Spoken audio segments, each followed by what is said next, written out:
Good morning, everybody. Good morning. I just want to say thank you guys for coming in. If you are in the chat, please say hello. I have my wonderful yarn friend Shannon with me today, as always, on the third Saturday of the month. So please making sure you do go check out her channel if you haven't already. And for those who are all watching the replay, say hi if you are. If you're in the chat, say hi. And yeah. And I see Elizabeth is already here today. Thank you for popping in. I am guessing she might be stranded at home because I know I'm assuming she was in that band in my state that got a ton of snow. So I think in her neck of the woods, they were getting like 8 inches or so. Yeah. Oh, no. And Lynn is here too. Hey, Lynn. Hi. How are you, ladies? And Rebecca is here. Good morning, Rebecca. How are you? So Rebecca is in Missouri, I think. So are you getting any of the snow or anything? I don't know where exactly that band is coming through. It's been weird because like in my part of the state, I'm in the north part of Iowa, and we've had a lot less snow.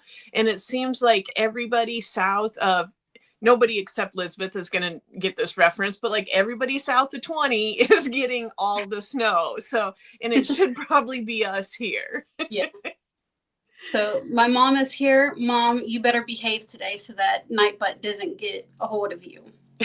No kidding. I'm warning you. So Lynn says she is inside and cozy in central Illinois. I'm assuming you guys are getting the snow too, right? Yeah. Mom, how much snow have... She's at the grocery store. What is up with you and going to the grocery store every time we got to go live? Maybe she only goes on the third Saturday of the month. No, she might go every weekend. I don't know. I know growing up, we would go about every Saturday, if not every other Saturday. Mm-hmm. She says it's pouring down rain here and extremely windy. Ugh. Have you guys gotten ice yet, or are you guys supposed to get ice? Are you talking to Mother Teresa? Yeah. Okay. Yeah, Mother Teresa. Did I tell you that that's her on my messenger? That's her name is Mother Teresa. I just heard you call her that one time. Oh. Yeah. That's her. That's her name on my messenger is Mother Teresa. I like that. Oh, so icy slush here. Oh, that is not fun. Mm-hmm. Not fun. Mom says no ice supposed to be kind of warm today. Well, that's good. So technically, it's warm here today. It's currently 21. But we're getting all this snow. But then, like, I think starting tomorrow or Monday, we're going to be hitting like -15. So, yeah, we got to hopefully it'll quit snowing. We can get outside, do some snow removal while it's still warm. Yeah. Yeah, that's like bone chilling. That's when it hurts. Yes, I'm just going to be camped out next to the fire and not moving. I don't blame you at all. I do not blame you at all. Lynn says 21 is warm. Compared to what it's gonna be. Hey, it makes a big difference. It really does, though. It does. I mean, Lynn, I actually used to live in the Quad Cities. For a couple years, we were on the Illinois side in Rock Island. And I did think even that difference, I mean, it's only like an hour south, but then, several hours east of where I'm at now. But I thought the Quad Cities was warmer than Northern Iowa for sure, even though it's not really that much different.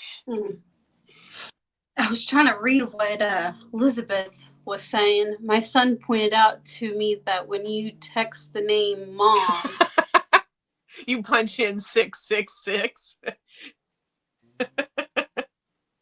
That makes sense. I know. What are you trying to call us, the devil or something? Sometimes I do grow horns. You just, Would you, like, you probably were old enough to have like one of the cell phones where you had to hit the button 3 times, right? To yeah. send a text. Yeah. Okay. I didn't have, well, I had my very first phone. It was a Samsung. I can't remember exactly what it was, but it was one of those that you could slide up and it'd be Oh, like one of those yes. older phones, or you can Yes. slide it vertically and it'd be like one of the older phones, but you can also slide it horizontally and it'd be like a keypad. I love that thing because it was awesome. But I never used the one that was kind of like the slide up vertically. I never used that, but did have that option. It used to take so long to send a text. I mean, it was Yeah. ridiculous. I remember when Blackberries were a thing. Yep. Yes. I was like 8, 10 years old around that time when they first came out. Yeah. That was a big deal. That was pretty Yeah. revolutionary. It Oh really yeah. was. Yeah. And then now you got the iPhone and Samsung Galaxies and all of that. And it's like, Blackberry, what? I know. Lynn said, yeah, the Midwest has been having some severe winters. Mm-hmm. Yep, I'm ready for spring. Ready for spring. Me too. We've been getting this year we decided to do raised garden beds because, I mean, it doesn't matter if we till it up. We had our neighbors come over with the tractor and the tiller and actually get down deep to see if, that would maybe help with the weeds. No, it does not help us at all. So we have more of a grass garden than an actual garden. So I said, I am done picking weeds, picking grass, shoveling the grass out between the rows. I said, I'm done with it. So we ended up building raised garden beds this year, but I just got all of my starter seeds, most of them done. So yeah. Oh yeah, we are not even, that is not even on our radar at this point. I'm ready. I'm always I anticipate the garden season every year, and then like mid-season it's like, okay, I'm over done. it. Yeah, I'm done. I'm done. Okay. I am still working on my shawl. I used up one complete ball of the Get Cozy, the chenille appeal, and I contemplated like just making it like kind of like a bandana scarf and putting a button on it, if that makes sense, so that I could just, like button it over there. But then I decided to get out a second ball because I have 3 of them. So here's where I'm at. Let me see if I can make you big. Let's see. I don't know how to do that. I don't either. But hold on. So there we go. Okay, yeah. So right now it is about it's probably a little bit longer than my wingspan. And it's just like a super simple corner to corner. Okay. But I'm really loving the chenille appeal yarn. It is really pretty fine for a chenille yarn. And yeah, it's just nice and drapey. So I don't know how big it'll be because I think like if I finish the whole second ball, it's going to end up being way too big. I don't know. So it's probably just whenever I want to stop. Yeah. And then it'll be done. Yeah, but yeah, I know Elizabeth has some of this yarn too. And yeah, it is like, it's nice and cozy. So yeah, I would recommend this pattern for like this project. You can make me small again anytime, Cyd. Okay, yeah. Thank you. I was letting you talk. I was starting to get a little self-conscious there. At first I was like, how do I do this? And then I kind of like forgot about it. And then, yeah. Then I get stuck big the whole time. Yeah, I was enjoying, just sitting back, being in the background, letting you take over. Not like gone to get a snack, gone to the bathroom. I never would have known. Yeah. Until you were like, Sydney, take me off. And I wasn't answering. Oh, shoot. Yeah. Yeah, that is very pretty. I like the colors. It's like a burgundy-ish color. It's, well, I would say more of like a plum a little bit. It is, the name is deceiving though, because it is called rose taupe. And to me, this doesn't look rose or taupe at all. No, no. So yeah. So Lynn is asking, did your guys' Joann's close? Mine is going to. I think the only ones in Iowa are the one in the Quad Cities and then the one in Des Moines. And I don't remember what part of Des Moines it's in. Like it's not Des Moines, it's like one of the suburbs. And that one is one of those like big ones that has the big yarn wall. I've never been there before. But yeah, like the ones that are in the towns closest to me, like an hour north and an hour south, those are both on the list. Yeah, ours. So the one in Florence is closing. The one in Charleston, which the one in Florence is like an hour away from us. The one in Charleston, one of them's closing, and I think one in Columbia is closing as well. But the one in Myrtle Beach which is the one that I like to go to because it's got that yarn wall. That one's staying open, thankfully. But I figured with as much traffic as they get there and visitors, then I figured that one wouldn't close. But yeah, it's kind of a bummer. There just aren't a lot of physical yarn stores around me to go to, and there really aren't any like little yarn shop, or what do you call it, local yarn shops. Yeah. So. And then like you got Hobby Lobby or even Michael's. They've condensed it. Yeah, condensed it, and it's like we went into Hobby Lobby when we were in Sumter Thursday. We went into Hobby Lobby because we were trying to kill time, meeting up with the father-in-law, and ran in there, looked at the yarn and everything, and I'm like, nothing stands out. It's just total basic stuff to me, and I'm like, yeah, I don't really even care to get, unless it's on clearance. I don't care to get yarn from Hobby Lobby anymore, just because nothing appeals to me. So we ran into Michael's after like 10 minutes before they closed, after meeting up with father-in-law, and I was more or less looking for like earring studs, but a certain design, to see if they did have any, and I didn't even realize that they closed in like 10 minutes. So I panic bought some of the Karen cloud cakes. Yeah. I was like, I seen that, I was like, oh, I gotta get it. Very pretty. Yeah, and it's 720 yards. It is so soft. I don't usually get the Karen cakes, but I had to get it. I have had a couple of those that were a striped yarn, and I've come to realize I don't like striped yarn in projects for myself, but overall I absolutely loved the feel of the yarn, because it was just like almost like silky feeling. Like and there's so much in that cake.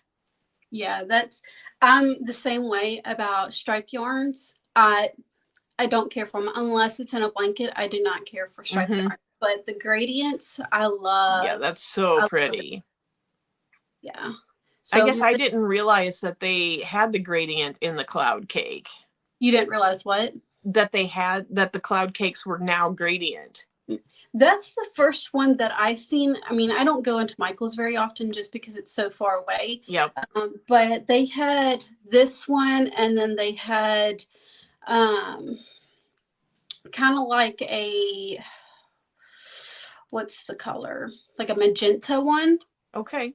And then I think they might have had another one. I'm not for sure, but yeah, I'd seen that and I was like, ooh, it's yellow. I gotta get it. So here's the thing. It doesn't seem like a regretful panic buy. It seems like a good purchase. Yeah. I told my husband, because him and my daughter just stayed in the truck while I ran in there real quick.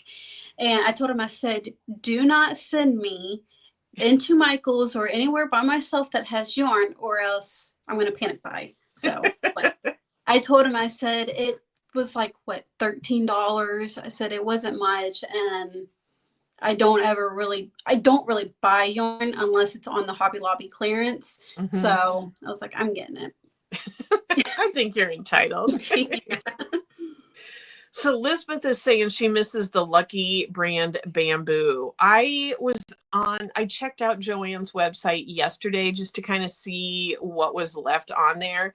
And I think there was like 2 colors left of the Lucky bamboo. They were both they were kind of Shannon colors, like kind of orangey ones. But I didn't feel like making any purchases yesterday.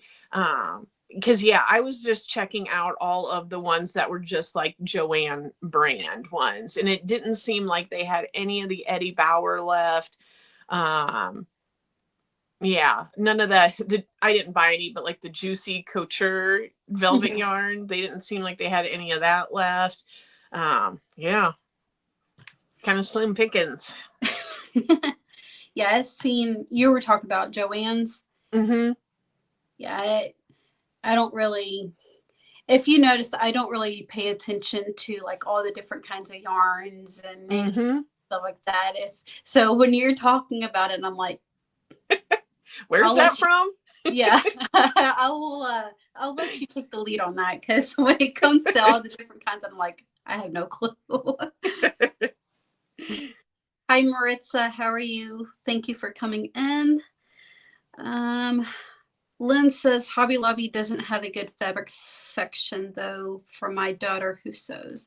I would agree with that. I got one print there that so my work is in an old 1950s like metal building, and so I've done a lot like bringing in mid-century stuff, and Hobby Lobby actually had a fabric that had like vintage kitchen stuff on it, so I bought that. But their section is so small. I feel like the fabric compared to a Joann, that is, I feel like that is definitely a bummer about the Joann thing, is because their section was really, really good. That's one of my husband's ex-coworkers, he's a coach at Walmart management. He was telling us, I think it was last year, they were going through a remodel, or it might have been a few years ago, but they were talking about taking away the fabric section in Walmart. So I don't know. I don't know if your Walmart has or anybody else's Walmart, but ours hasn't. So thankfully. And it seems like about half of them that are, like around me, they don't have bolts of fabric anymore. They just have like on a piece of cardboard hanging up on the wall, you can get like a 1 yard section or a 2 yard section of like specific fabrics. And yeah, it's good for like smaller projects, but when you need something for a big project, it's not. So Swag Lefty Crocheter, good morning. Good morning. Do you know their name, or because I've never? Have you seen? Do you know Sway? Sorry, that totally just cut out on me. I apologize. I have no idea. You're good. Was that can you guys hear us okay? All right, Sway, welcome. Thank you. Welcome. I just wanted to get to know your name. Yep. Haven't seen you before. Just welcome in. Thank you for popping in. So Lynn says our Walmart doesn't have fabric, just yarn. Yeah.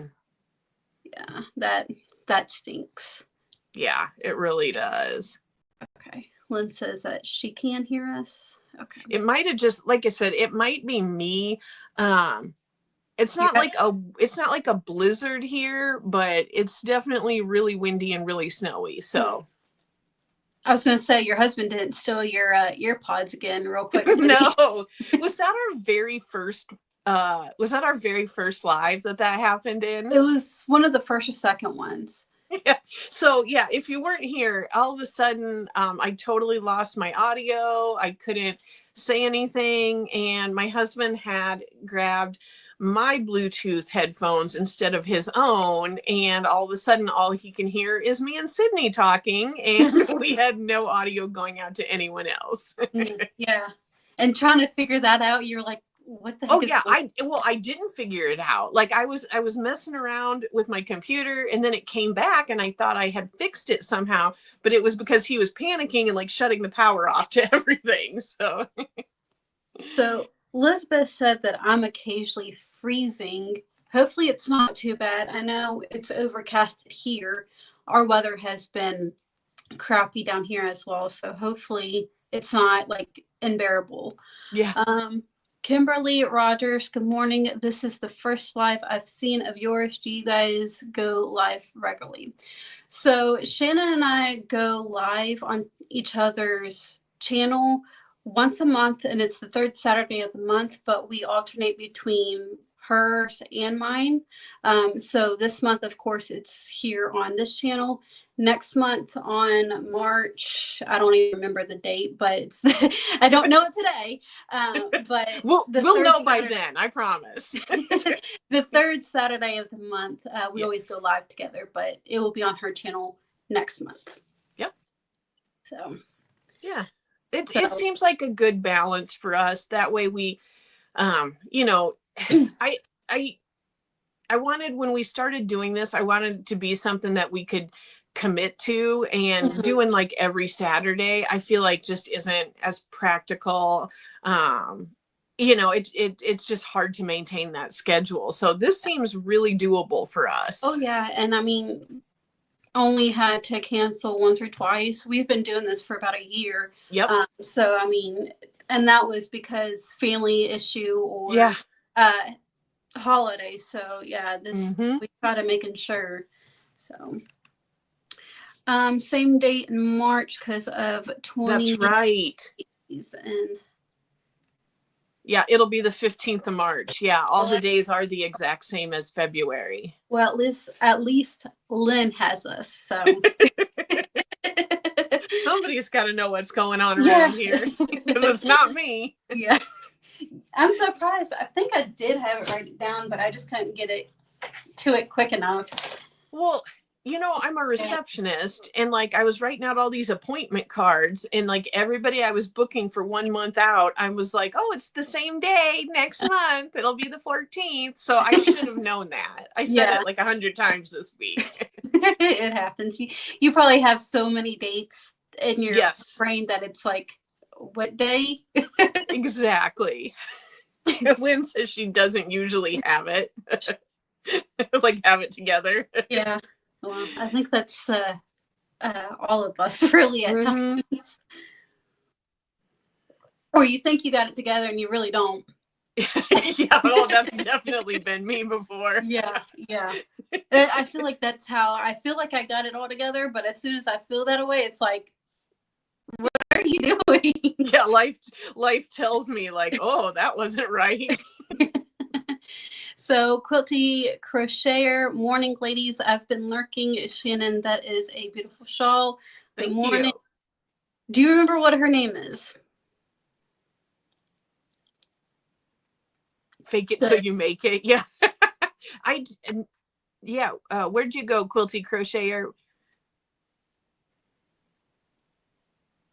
And Wrecking Ball is my stepdad. Oh. I'm like, it looks like he's trying to write something and then it isn't showing up. Yeah. Well, his name's David, so hi, David. Hello, David. Just don't be like Mom and start spamming and get in trouble with Nightbot. Yeah. His Nightbot will kick you out. Quilty Crocheter is Linda. Hello, Linda. So he said, Cyd, your mom is on her way home. Weather is not agreeing with her. Well, that's what she gets for trying to go to the grocery store on the day that I go live. Yep. So, yep. I hope she makes it home okay, though. Yeah, At least the last 3 times we've gone live, she's gone to the She's been stuck at, because I remember she went to Walmart like the Saturday before Christmas, and I was like, I am not brave enough. Yeah. And then the last time we were live, she was at Walmart. So ask her if she's living there now. I know how that feels. Yeah, no kidding. Yeah, my husband, he worked there for I think about 5 years, or close to 5 years, and then I worked there for about a year and a half, and the people, the management, it's all horrible. I feel like it's one of those jobs where you work really hard, and then it's like, yeah, people aren't, like, customers aren't great, and then the company maybe doesn't recognize you as much as you should be for what you put up with. So Lynn is asking, are you Northwest or Northeast Iowa? Neither. North Central. So she said, sad, I just worked right down the road and could stop after work. Yeah, you could, but I don't know why you don't. Because sometimes you just want to get home. Yeah. I get it. And my thing is, like I as soon as 6 o'clock hits, I'm like so focused on just getting home. I can't think about anything else. Well, you got to also cook dinner. And if you got animals, you got to take care of the animals, and got to take care of yourself. And yeah, my dog and cat think they're starving, even though they were fed like 12 hours before that. And it's like a whole frenzy trying to deal with them. And it's only 2. It's just 1 dog and 1 cat. Yeah. I don't know how you do it with multiples. Oh, no, I get it. Like, so our dog, as soon as my husband's alarm goes off, he has 2 alarms, which aggravates me. He's got to be at work at 6 o'clock. So he has alarm, and I mean, he works right down the road anyways. But he has a 5 o'clock alarm, and then he'll shut that off. Sometimes he'll accidentally snooze it. So he'll have 3 alarm clocks. Oh. So then he has another one at 5:30, and at 5:30, I'm like kicking him out of bed, because it's like, dude, either set 1 alarm clock. Yep. Or go ahead and get up at your first one, because it drives me nuts. But our dog, as soon as his first alarm clock goes off, he starts whining. We have to put him in a crate because we don't trust him. Yeah. It's a bird dog of some sort, right? He's like a pointer, an English pointer mixed with a pit. But he'll start whining. It's like, and he will not stop. And it's like, dude, shut up. He's gotten to the point now where he sits there and paws at the cage. And so got that. My husband usually feeds him whenever he gets up. But the chickens, as soon as you open up their door, it's like straight to the But now we have 2 outside cats, and they're both right behind me while I'm feeding the chickens. And so they're meow, meow, meow. Right behind me, and I'm like, can y'all just give me a second? And then I get my daughter fed, and then I get myself fed, and it's like morning. It's exhausting. Yeah, it can be like extremely crazy. And then sometimes dinner time is even worse, because I'm cooking and then because we feed exactly at 4 o'clock for the chickens, and then 5 o'clock right at 5 o'clock for the cats and the dogs. But I'm sitting there trying to cook and get this made and that made and all of that. And they're like, feed me now. Feed me now. We are very much considering getting chickens this year. We've lived on our property. It'll be 9 years this year. And we thought we were going to do it when we moved here 9 years ago, but haven't. But with the price of eggs being like $5 a carton, but then like I think most people on this live wouldn't know. I know Elizabeth knows, but so we had a barn fire, and we lost a big barn on. It was very old and in poor condition, but that was where we were going to put our chickens. So not sure. We have some other places they could go, but that's definitely a little bit of a setback, but we'll see. But then just that whole responsibility, I'm kind of like, ooh, do I want to get myself into this? Chickens really aren't that. They're fairly easy to take care of. Real quick, I'm going to answer Lynn. I'm about an hour and a half northwest of Myrtle Beach. But yeah, chickens, they're fairly easy to take care of. Either you can free range or you can put them in a pen like we do, just because we have neighbor dogs and they'll come over, and not to mention the hawks and everything. But go out and feed them. You might have to clean their coop once a week or something, depending on how you want to do it.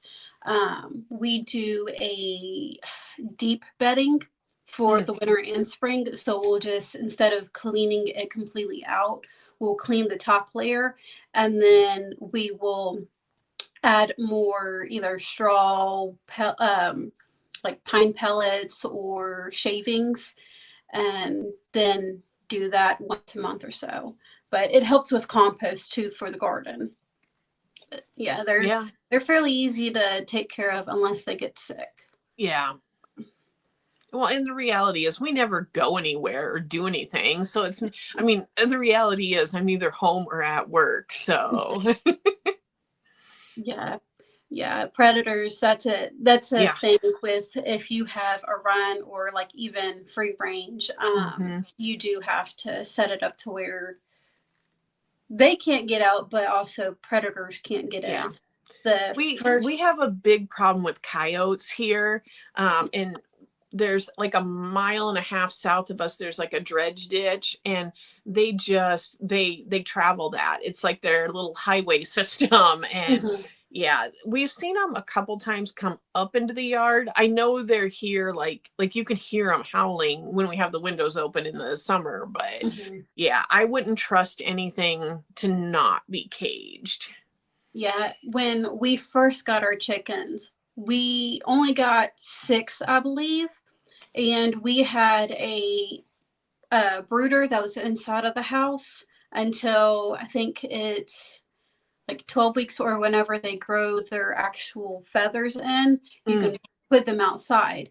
But we had a brooder inside, and we already had the coop outside, and as soon as we put them in the coop in the run, a raccoon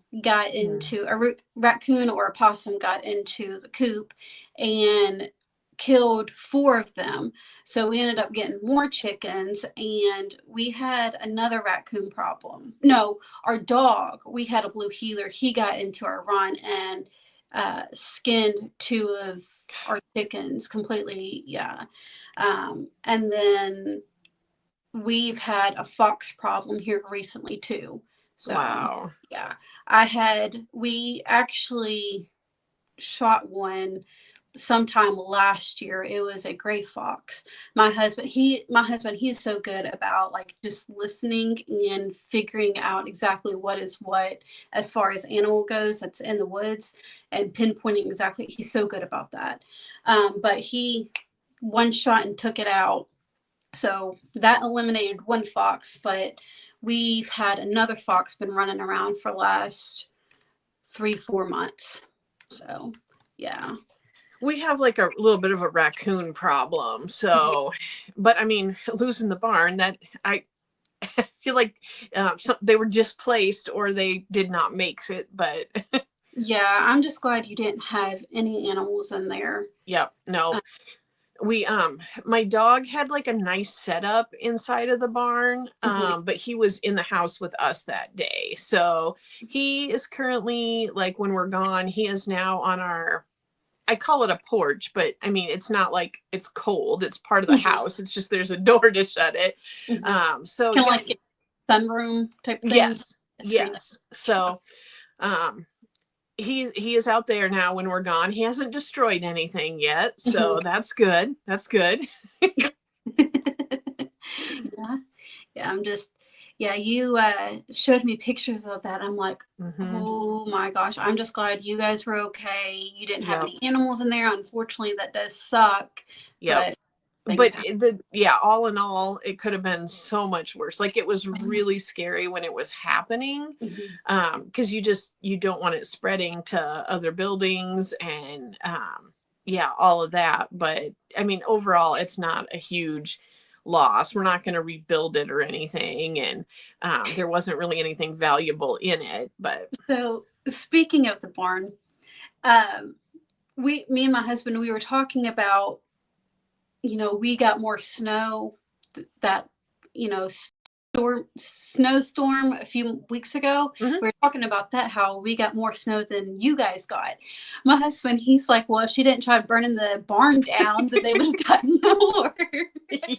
Well, here's the crazy thing though. Like, normally this time of year there is a ton of snow, and I really think if we had snow it probably wouldn't have caught on fire, Yeah. because it would have been wet and or like not wet but like damp and yeah. Oh well. Yeah, unfortunately things like that do happen. Mm-hmm. And I will say I am grateful we had because like the town I live closest to, I'm 2 miles outside of a town, but that town has under 200 people in it. Like, so there's all these really dinky towns. But we had like 5 towns fire departments show up, and like it was, I mean, there was a good response from everybody, and our power company showed up, they showed up right away to cut the power. And I mean, as far as the situation goes, it was handled really well. So that's good. Mm-hmm.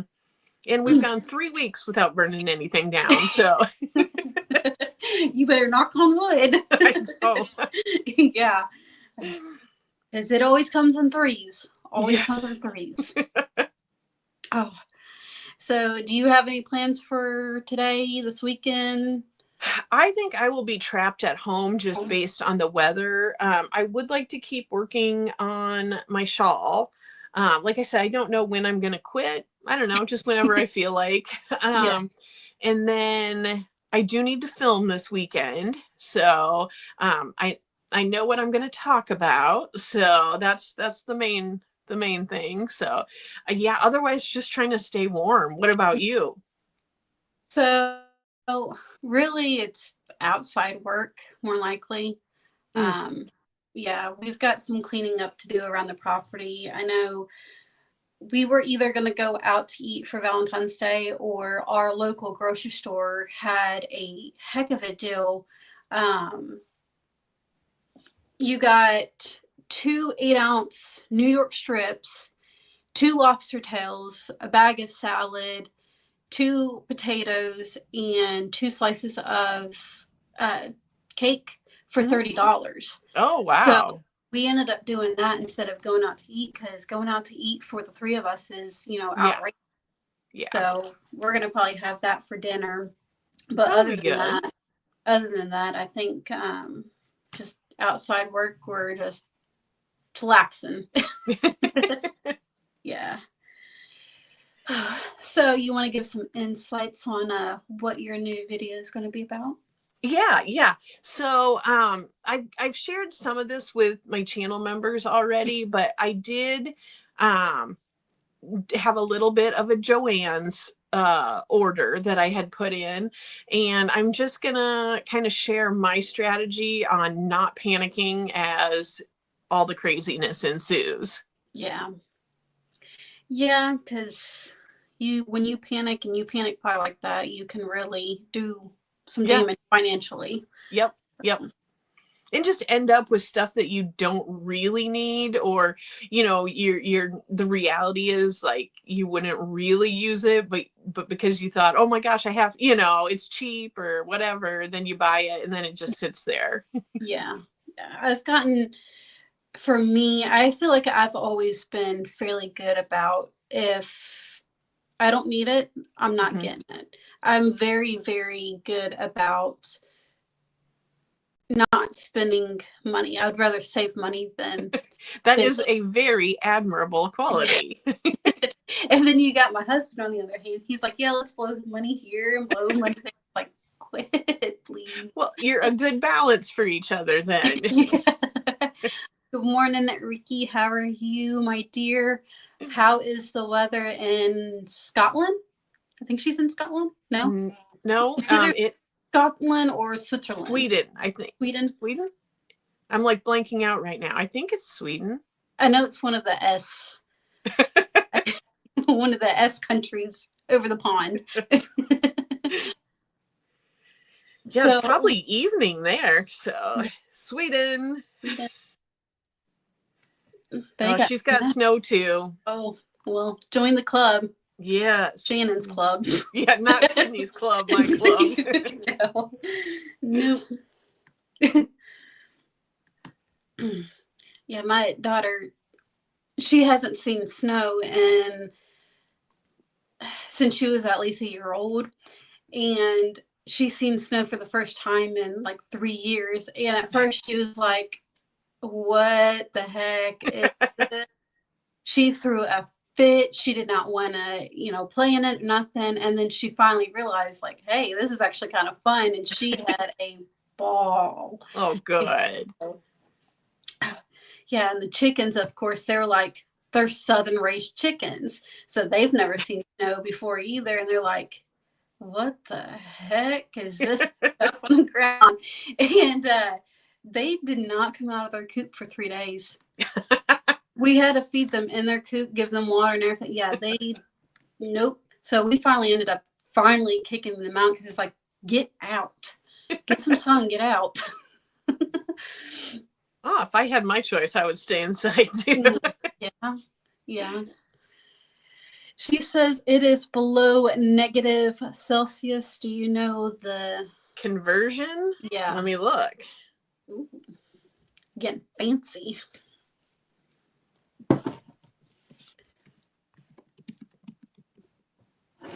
So what is everybody else's plans for today? Or do you have any plans? What you're working on? Okay, so -1 Celsius is 30 degrees Fahrenheit. Okay, so below freezing. It's not like bad, but she is 9 degrees warmer than me right now. I don't even know what our temperature is. I think woke up and it was like maybe in the 40s. I would take that. I would take that. I know it was like 60 degrees in the house when we woke up this morning, but we do best sleeping in the cold weather. Me too. I don't like the cold weather, but I'll sleep in it. Yeah.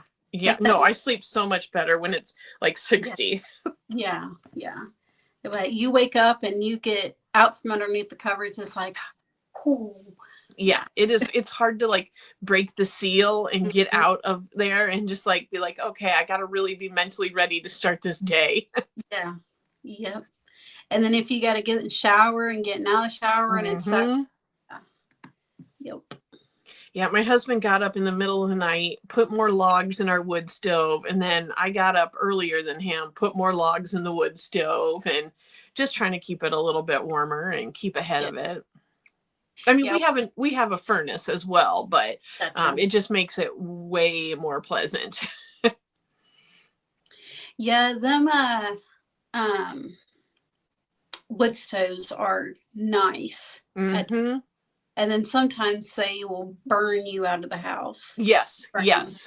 Yeah. If we were to have a fire and it was like 40 degrees, we would be just sweating. We'd have to open a window. So It's when we lived in West Virginia, our house that we moved out of had a wood stove, and my husband and I both did not want to get out of bed in the middle of the night, so he would stack the fire. And I think there was one time it was like 90 degrees in the house. I was like, okay, we can't do this because we're both sitting there sweating. Yeah. We had our own sauna going on in the house. So Lynn said she is starting her first tapestry crochet by Lindsay Off the Beaten Hook. Awesome. Mm-hmm. So what kind of tapestry crocheting project is it? I don't know, like, exactly tapestry crochet. I've never really heard of I think like isn't it kind of like when you have like the multiple different strands going at the same time and then you're creating like a design or a pattern in it, I think. Mm-hmm. I could be really, really wrong.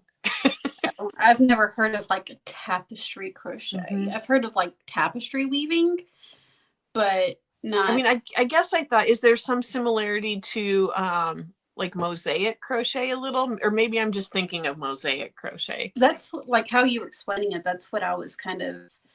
So it's a pot holder with coffee cup With with steam. steam. Okay. Yep, 3 Okay. So different it's kind of like, okay, gotcha now.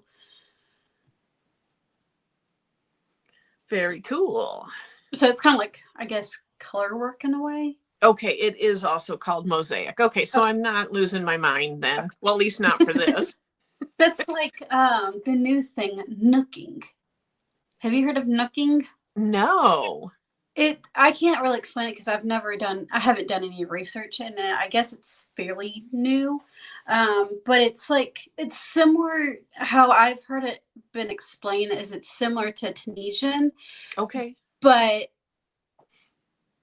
you like it's almost kind of like a Is it like darning combining knitting and crochet? well, Or that's like kind of like knitting with a hook? that's what Tunisian is, but like you put it's got like a hole at the end, like for tapestry needle or Oh, darning needle. okay. I haven't seen it, but yeah, I guess that's like the new thing is Huh. nook. Yeah, Interesting. yeah. So I've thought about researching that a little bit and seeing if I can actually figure it out, and then maybe do some content on it. Maybe we'll see. Yeah. Oh, you haven't heard of Tunisian? I have a few Tunisian tutorials if you want to check it out. Yeah, you get a hook. Let me see if I can actually find. This is a double-sided hook, but you'll get a hook that's fairly long. They're also called Afghan hooks. That one's also double-pointed. And what you do is, I don't even know if I can actually explain it live. When you do a chain instead of actually, like if you were to do a single crochet pulling through both of those loops, you'll just add loops to your hook. And then when you go back, you have a, it's been so long since I've done Tunisian. You have a reverse. I can't even remember, but it's like a reverse. I'm trying to think of the name of the. I like cannot think because you're like you're like going like you would normally, right? But then you start pulling back towards the right side, so like you're almost like crocheting backwards, right? Yeah, it's kind of like knitting, but it's crocheting. So I have tutorials if you want to look at the tutorials.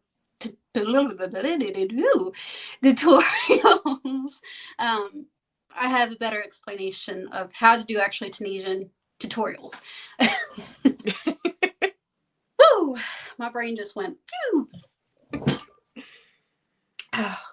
So Riki is currently making an amigurumi for her oldest son as a side project. Ooh, amigurumis.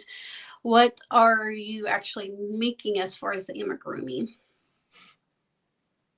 Oh, and she said she loves Tunisian. Yeah. Yeah, you always you don't turn your work with Tunisian. So that's I think I'm really trying to remember. You've got your, I think it's reverse or back. I can't remember. It, like I said, it's been so long since I've actually done Tunisian that I can't even remember what the rows are called. It seems like it always looks super cool. Yeah, it's fun. It can get aggravating at times, but I feel like it works up a lot quicker than crocheting or knitting. So yeah, it's one of those things that either you love it or you hate it.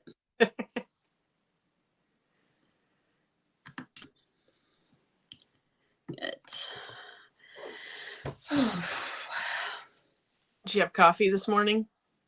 I did. And that's probably why I'm like, woo. I get that. I had like 3, like I tried to ration myself by going to a smaller cup, but I still had 3 cups. So, but I've noticed like when I'm put on this, I don't like being on the spot in the spotlight. So when I have to explain something, like right off the top of my head, my brain like freaks out and goes in like panic mode. But when I'm actually doing a tutorial, I feel like I do a lot better because I can actually think exactly everything. yes, you can slow it down, pause it when you need to. And yes. Yeah. So I might not seem like I know what I'm doing, but I kind of know what I'm doing. She does. I can vouch for that. So Riki is making a huge mosaic blanket for Queen's Crafts Challenge for her members, and I am knitting a sweater for my dad as well. Awesome. Cool. Is it a raglan style sweater or what kind of style? Is it just like a regular yoke? And who said that they were doing the amigurumi? Was that Riki? Mm-hmm. She's busy. Yeah, I've kind of really slowed down these last 2 weeks on working on anything because I'm trying to get caught up on tutorials. And it's like, chill out. Yeah. Get these tutorials recorded and then start working on a new design. Or else I'm going to have 10 designs and none of them are going to be recorded. My problem is I'm having a little bit of that, like, whatever you want to call it, where you don't want to finish your projects. You want to like start on something new for the excitement. And I'm like, I've got to stick through this. I got to stick it out. I got to quit creating all these whips that are 90% done. Yeah. Yep. Yeah. You just got that 10% and it's like that 10% is like, I want it done, but yeah, you're that close. You know what I have done is because like these are just projects for me. It's not anything I'm like selling or gifting, but I have found with numerous of my whips, like they're done. They just don't have the ends woven in. And for some reason, my mindset, I don't want to weave it in. And now I've gotten where I'm like, if it's just for me, I'll just snip them. I'm like, you know what? If that's what's stopping me from having this project done, I'm just going to snip them. Yeah, I absolutely despise weaving in ends. I despise it. Yeah. It's like my arch nemesis. I can't stand it. It's that, I don't know if you can see it, that shawl back there. Mm-hmm. I got all of the ends woven in but 2 because I didn't realize that they were, but I needed to get at least the ones that were visible woven in. But yeah, I still have 2 on there that I got to get woven in. I've had it where I've like put a hat on and then halfway through the day I realized there's like a 6-inch tail hanging down here. That's when we took our Christmas pictures. The little cow, the bandana cow that was on our dog, we don't ever buy him sweaters or anything, but my husband was like, do you have anything to put on him? I was like, yeah, I've got, all these different cows that we can figure something out with. Well, we didn't realize it, but there's like just one long, like probably at least a good 10-inch long end that, it's just dangling down and everything. I didn't notice it in the picture. Yeah. I was like, good grief. But it's one of those things, unless you know, you don't know. Yep. So, Linda, I'm getting Quilty Crafter, Crocheter, and Feather Song's names mixed up. Quilty Crocheter's Linda. And then Feather Song is Lynn. Okay. Yes. I'm sorry, you guys. I have sometimes a hard time with names, so please forgive me. But Linda, I know you just said it. Which one are you talking about now? Feather Song.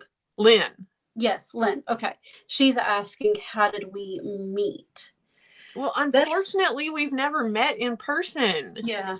But even on the YouTube streets, that's a good question because it just I honestly don't know how we met. I think either you commented on one of my videos, or I commented on one of yours. I think how we actually, or at least how I discovered your channel, was through Aaron at Crafting Kitties. Oh, okay. So that might, but yeah, we just started. She commented on mine, and then I commented on hers, and it was just a mutual respect thing. Mhm.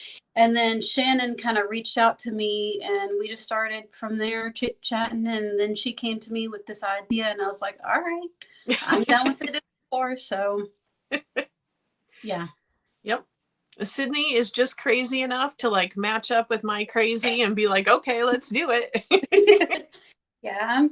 Sometimes I love a challenge, and sometimes I do like getting out of my comfort zone. I'm trying to get a little bit more out of there. I'm wanting to go live a little bit more often, but it's that I need to kick myself in the butt and actually do it and go live, because I'm wanting to go live, a little bit more often, at least by myself or somebody else. But it's that nerve point that it's the anxiety and the nerves. It's hard though. Like I have a hard time committing to doing lives without you. Mm-hmm. Like it's like no big deal for me to be like, oh yeah, Sid and I have a live. But then to like do it on my own, I'm like, sometimes I'll want to do it and then I'll be like, nope, not gonna. Like it's just, there's something about it where it's hard to commit to. Your mind tricks itself and it goes in survival mode. Yeah, that's I've noticed for me, if I don't think about it and I just do it, then I have no problem. But when I'm thinking about doing it, it's like, all of that doubt and rejection and everything, your mind starts to pick at itself. Yeah.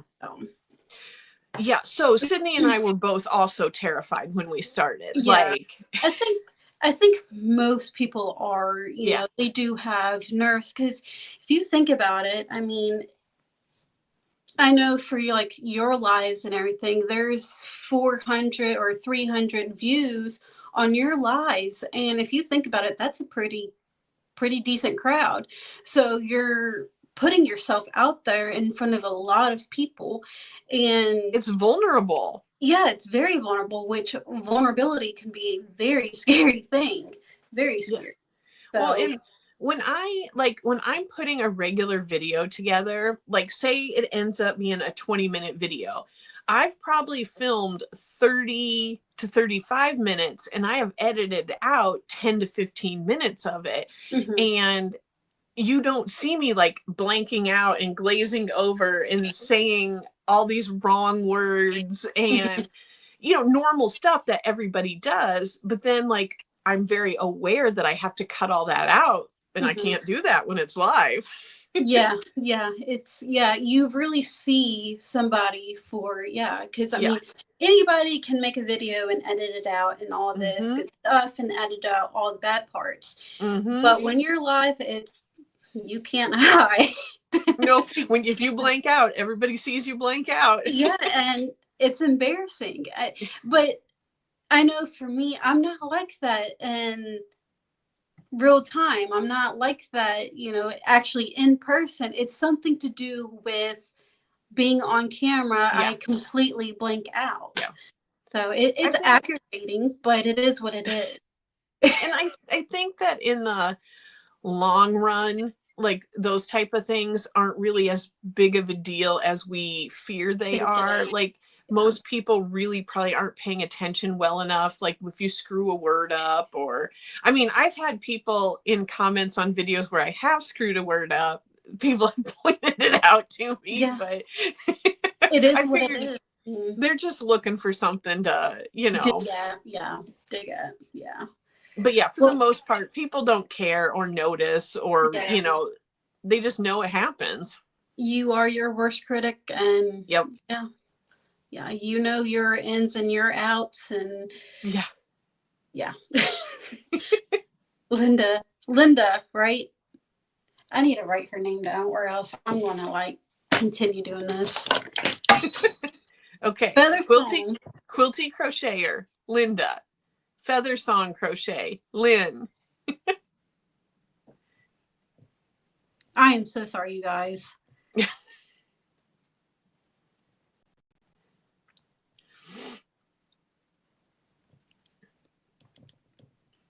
their names are very, very similar. So it's like Yes. my brain Yes. is, you know.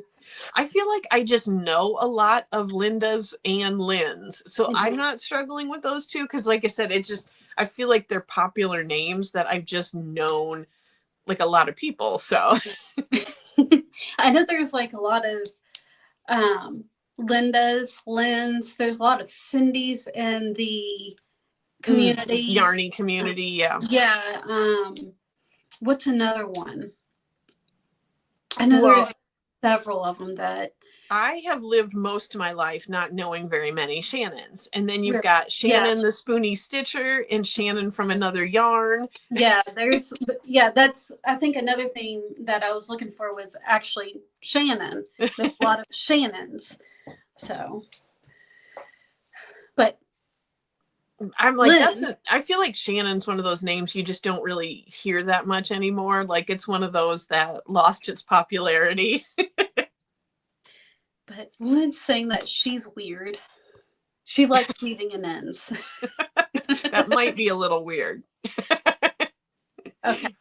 Quilty, I will probably do that. That way it's not. I just like also knowing actually your name. So, Yeah, it's nice to know people and, just beyond like a handle. right. Because sometimes I know not everybody is like this, but sometimes it's like just a specialty thing. You know what I mean?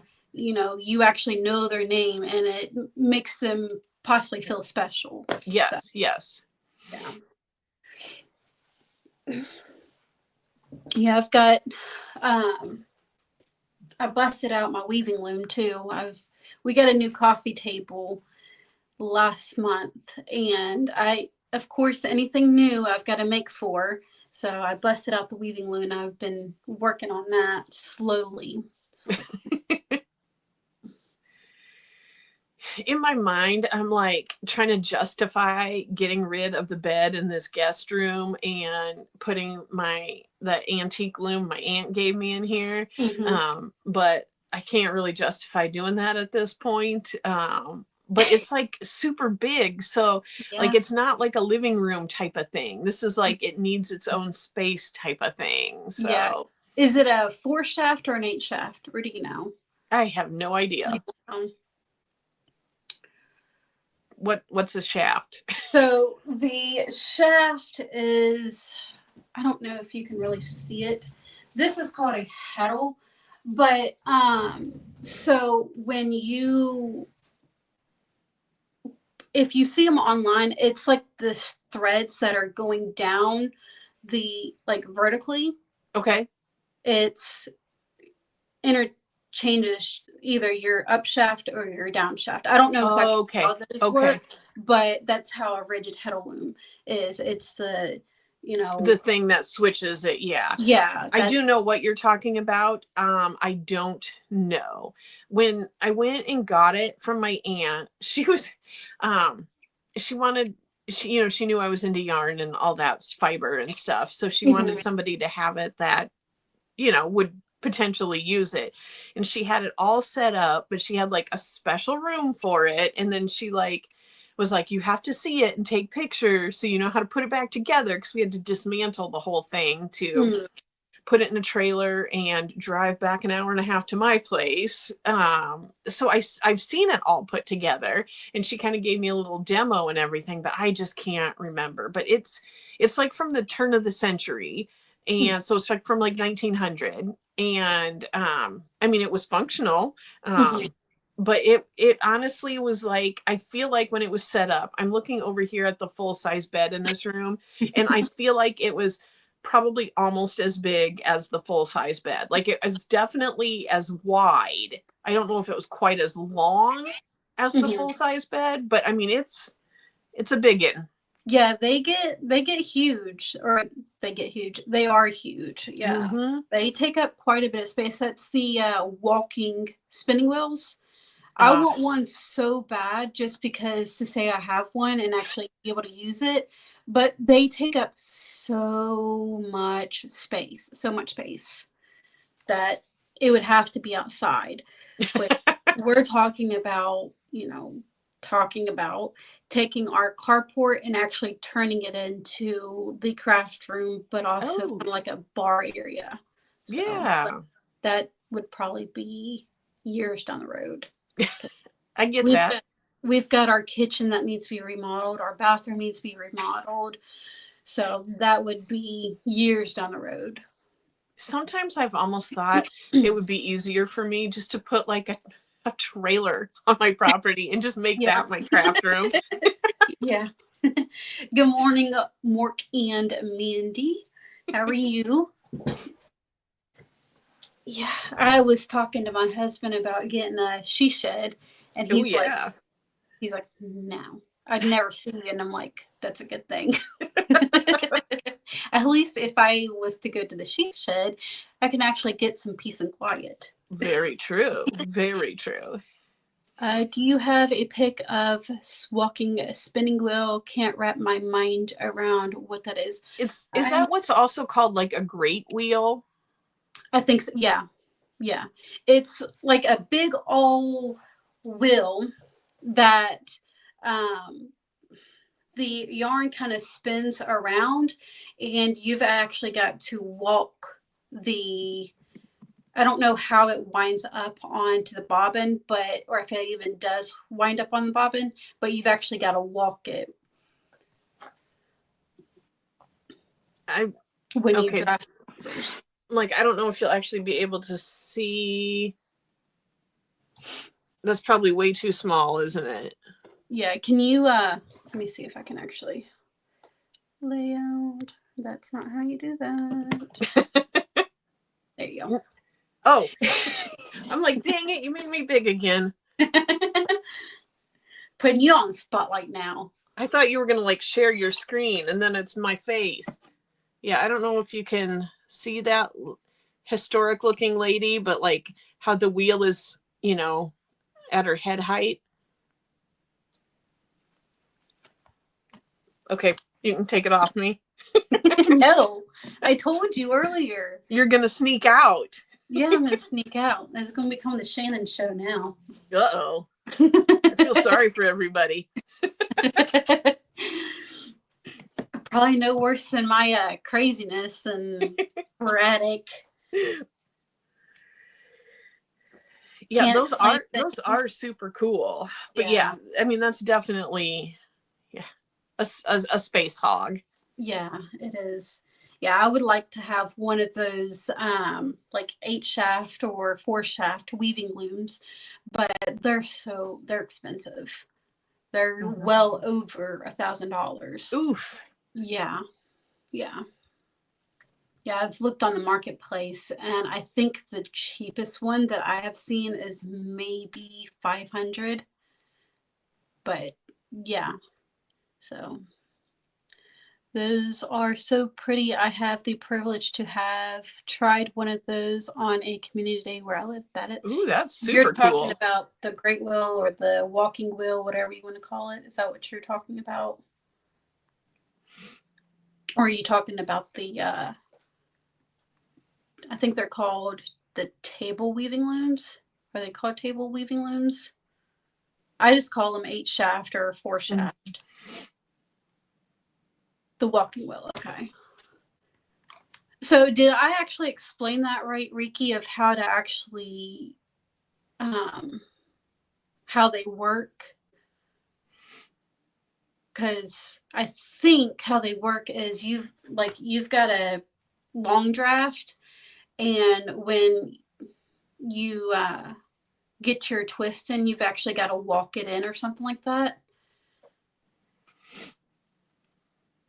You got okay. Wait, because there isn't pedals, right? Or is there?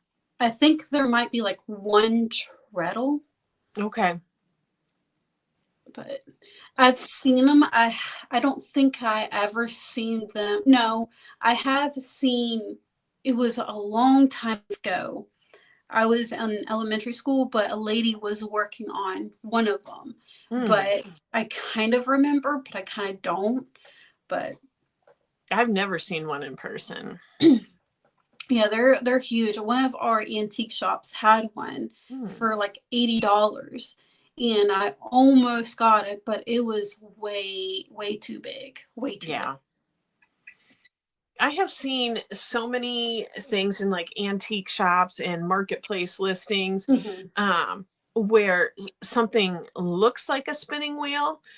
Sorry, this is slightly off topic, but it turns out like, and I watched a video by, I can't think of what this gal's name is, but she has a spinning channel, Jillian Eve, or, Yeah. and it was about spinning wheel shaped objects. And I was like, what? Well, it turns out in the United States in the 70s and 80s, it was super popular for different like furniture companies to make a piece of wood, like decor, that looked like a spinning wheel, but actually, and the wheel would spin, but it actually wasn't functional. And then I've gotten so skeptical looking at like ads on Marketplace and stuff, because people are like, antique spinning wheel found at my grandma's house, and they don't know that it's not even a real one. It's just a spinning wheel like object. Decor or something like that. Yeah, I've seen those. I've seen a lot of those on the Marketplace. Yeah, you've got to, especially when you're looking on the Marketplace, and you've got people that don't know exactly what they're selling. You've got to be very, very careful about that. The best thing is to ask questions or see if they can send you a video and see if it's workable. Not to mention those more antique ones. Either they're so old and you've got to replace so many different parts, or people aren't taking care of them, or, stuff like that. So that's why I was looking at getting an antique spinning wheel, but just with all of that, and just to get a bobbin, it's outrageous. So I just ended up getting the Ashford Kiwi modern spinning wheel. There are some times I think that, I mean, while I love, like I my house is full of old weird stuff, and I love that, but there are definitely some times when it's just more advantageous to get the newer thing if it's easier to use, if you're not skilled at a certain skill yet. And so I can see where it would be easier to learn spinning on an Ashford Kiwi, where everything is operable and in prime condition, than trying to learn a skill on something that maybe doesn't work optimally. And you have to have little tricks to make it work. Right. It's also too, like, most of the antique ones, I think they're the double drive band. I've never worked with a double drive band, but for a beginner, I've heard that they're hard to work with because the tension and trying to get that right. Versus like the Kiwi, which is a Scotch tension. It's a spring is what it is. And then you've got the Irish, which is just a band over top of the bobbin, or the flyer wheel, not the bobbin, but the flyer wheel. Those are a lot more easier for beginners because you can actually kind of control the tension. Yeah, I love my Ashford Kiwi. Love it to death.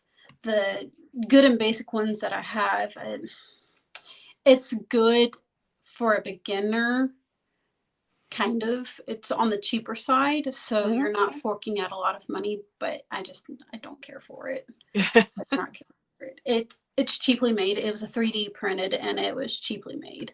And when he sent the wheel to me, he didn't actually give me a drive band, so you have to actually find a drive band for it.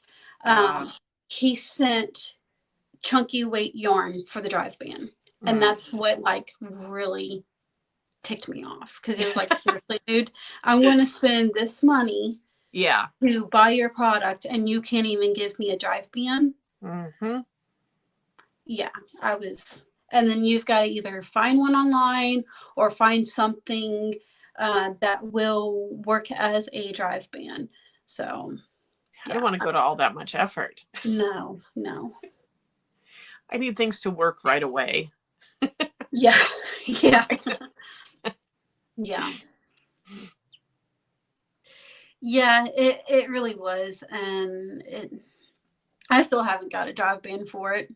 I ended up just getting a whole new spinning wheel because I was just so aggravated with it. And uh, I was like, well, at least, my daughter wanting to learn, she can learn on that. And it's not expensive to where if she was to break it, it's really no big deal. You wouldn't be heartbroken. Yeah. So, yeah, she knows. Don't touch mommy's spinning wheel. No. Yeah, I've got to fix my drive band on my Nano or get a new one. Yeah. I saw that in your craft room tour. Yeah, my Nano's in timeout right now. But for it, his name is Maurice, and his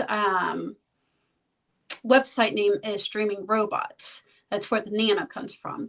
But in order to get one drive band, they're 50 cents, but the shipping is like $7. Oh. So in order for me just to get one drive band, it's going to be $7.50, which, I mean, it's not that bad, but it's like, why is shipping that so much when you can just put it in an envelope and ship it up with a stamp? But my husband, he said he probably does that way. You can order a bunch at one time and you get the money's worth. So yeah, you just got to buy a lifetime supply. Yeah. Which I'm wanting to upgrade the Nano because I have the Nano 1.0. I think that's what it is. I'm wanting to upgrade to either the 2.0 or the 6. The 6 has a bigger bobbin on it. I think there's 6-ounce bobbins versus the Nanos are only 2-ounce bobbins. Oh, yeah, that would make a big difference. Yeah. Yeah, you get that bobbin filled up, and it's like by the time I get it filled up, I'm having to actually wind the singles onto the bobbin. Yeah, the flyer wheel doesn't want to actually twist like it needs to for a turn. But they're nice to have. They're nice to have. It makes it really quick to spin up yarn. Yeah, I can see that. Yeah. Yeah, if I spin on the manual, I've noticed I have one speed and one speed only when it comes to spinning, and it's fast. I cannot spin slow. I've tried, and I just can't do it. But even going at a faster pace, it still takes me 2 hours just to spin 2 ounces. That's half of the roving. So when it comes to spinning all 4 ounces and then plying them together, it takes me a good 5.5 hours to 6 hours versus the spinning wheel. It usually only takes me like an hour and a half to spin one single. And so that 30 minutes adds up real quick. Well, and you think about like the space the electric spinning wheel would take, how it takes up so much less space too. Yeah. Which I just got done spinning. Ooh. This is one of the new roving that I dyed. The Nerds Very rope. pretty. Yeah, I decided that I was going to go ahead and spin it up and see if anybody would want to purchase it. So this is up for sale. If anybody would like it, just email me and I'll put my email down in the chat and we'll work out all the details. Very pretty. Thank you. Yeah, I really loved the roving, and I was like, I really want to see that spun up. So it could be, have you thought about doing like a signature roving in like a signature yarn? Like what do you mean? Like a specific Sweetpea Cyd's inspirations, like signature roving, and then like the yarn where it's like your absolute favorite and kind of like a standard one that you make often. And yes and no. I mean, I have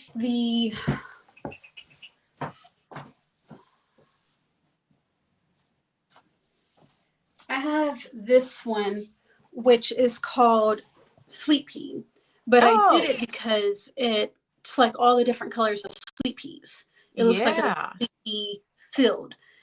So that, I guess that that would be your signature then. Yeah. So very cool. Which that's on my Etsy store if anybody's interested.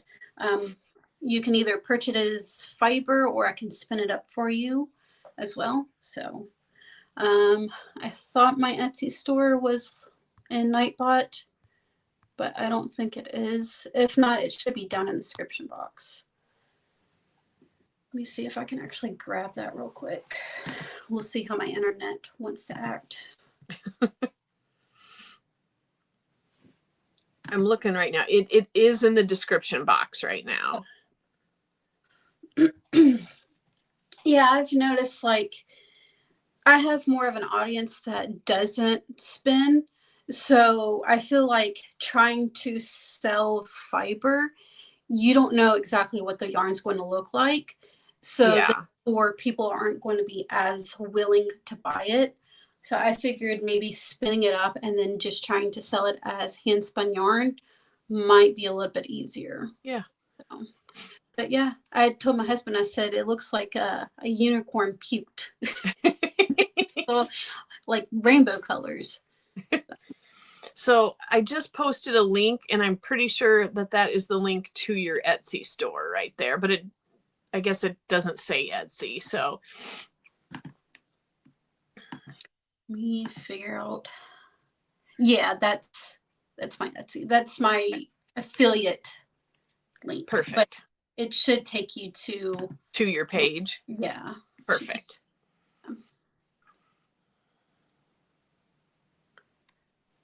I wasn't sure if Nightbot was going to scold me for posting a link on your. You're a moderator, so okay, good. Yeah. I didn't want to get in trouble. Yeah, I think if you're not a moderator, then it'll get you. Yeah, but you should be good. If not, you just put you in timeout. So I did see that you just got up your tutorial for your upcoming tutorials, if I'm saying that correctly. My update video, or are you talking about the intertwined shawl? The intertwined shawl. Yes, that comes out tomorrow at 10 a.m. Eastern Standard Time. I guess I'll get back up and get it.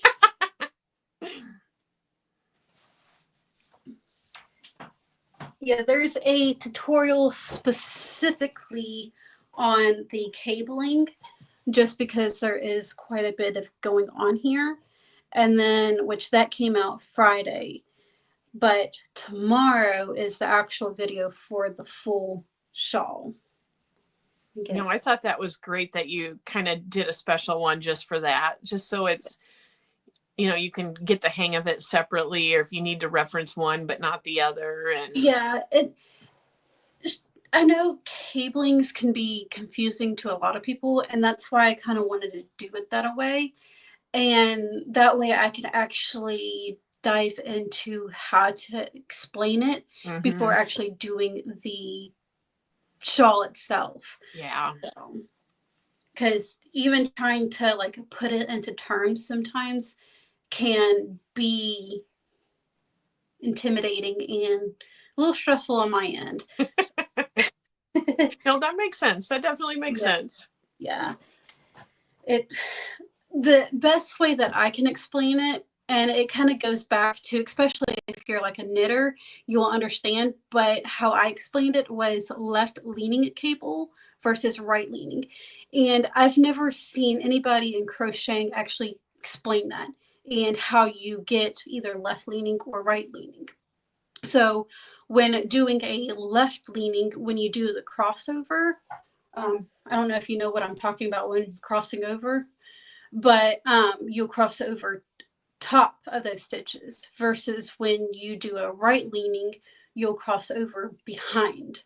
So I've never actually seen anybody explain it that way, but being a knitter, that's you have right leaning decreases or left leaning decreases or vice versa or whatever. So yeah. Good. No, I was excited when I saw that. Yeah. So yeah, Teresa from Critters Crochet, she said that she will never, she did the collaboration that Shannon from the Spoonie Stitcher did.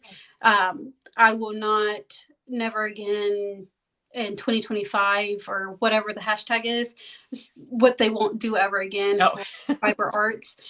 She said that she won't ever do cables again just because she doesn't understand them. And I was almost going to say, hey, check out my tutorial and see if that makes sense, because you can do anything as long as you put your mind to it. That is true. And two, you got to find somebody who explains it in a way that makes sense to you. Yep. Exactly. So thank you, Kimberly. Thank you, Mom. She says, did a blanket with a few rows of cables. It was challenging.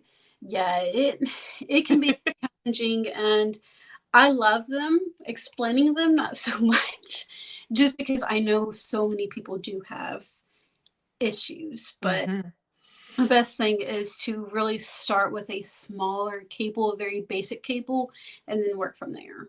So it makes sense. Yeah, I love my cables. Now, what is the one? I did it in the mystery Winter Wonderland wrap that I did. Is that the one you did out of Scarfy? Yeah. Okay. I used the stitch, but I can't remember what the Celtic stitch. That one, that had me even like, what the heck? Yeah, that one wasn't very, it was not very easy to do. Not beginner. Yeah. Just because you twist and turn in this way and that way, this row, that row, and yeah. Beautiful when you're done. Yeah, it is. Yeah. But it's a pain in the butt to work on. Yeah, she said I tried that one and gave up. Yeah.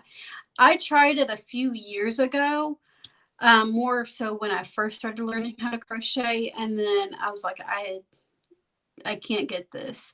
And then I was determined to figure out the Celtic stitch. So well, I think that's a good thing too to kind of point out is I think it's easy to jump into something at a certain point and then swear it off forever and be like, I'm never doing that again. When, you know, in a few years' time, your skill set has changed, you know, the way you understand things might be different, and you might be able to learn something much easier if you open your mind to the possibility of learning it again. Yeah, it's knitting. When I first tried to knit, I could not understand it at all, and I gave up.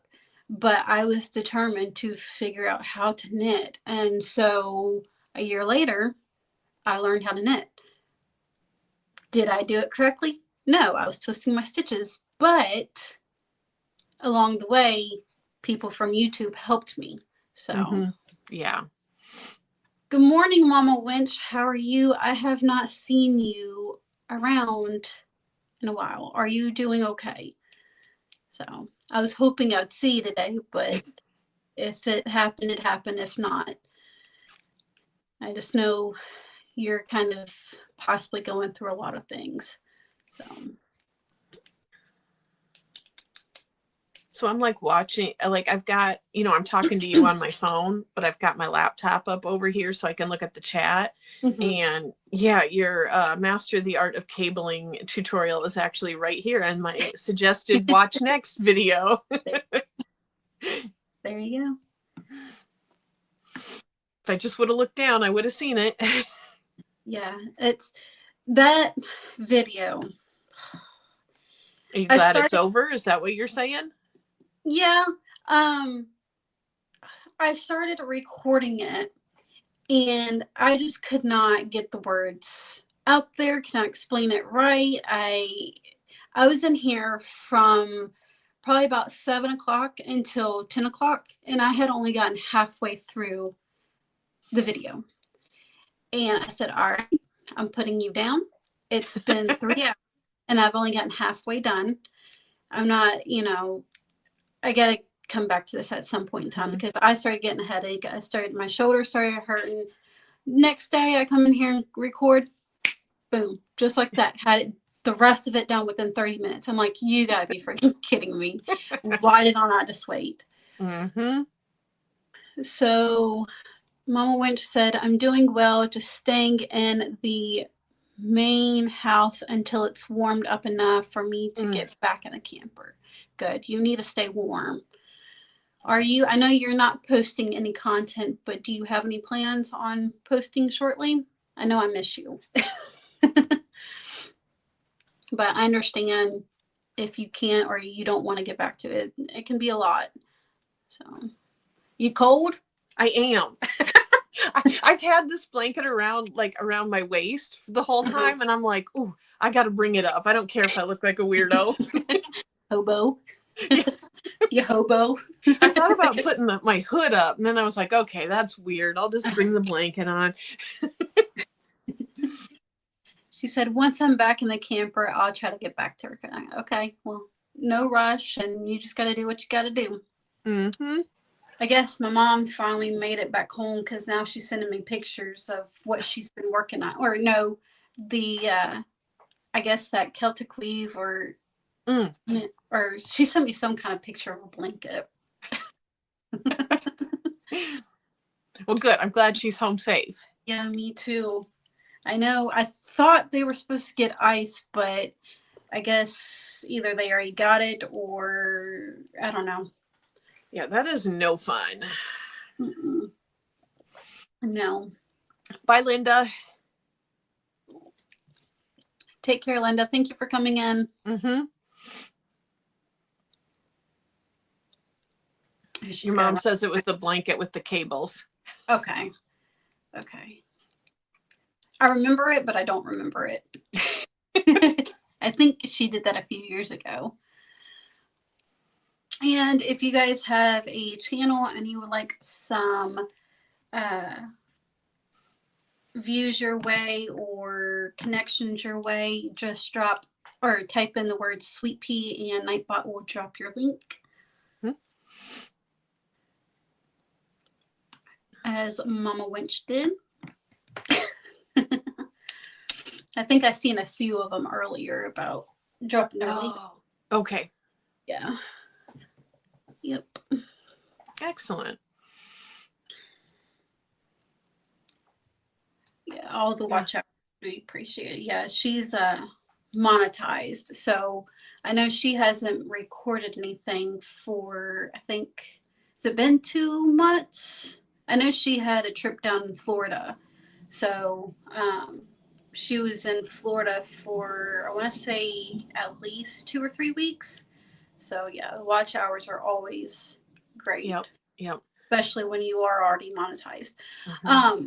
Speaking of which, I do have a question. I heard somebody else talk about in order for you to get paid when you're monetized, in order for you to get paid, if you do a live, you gotta be on for 2 hours. Is that true? I have never heard that before. Yeah, I heard somebody say that. They said that they had to be on live for 2 hours in order to get paid.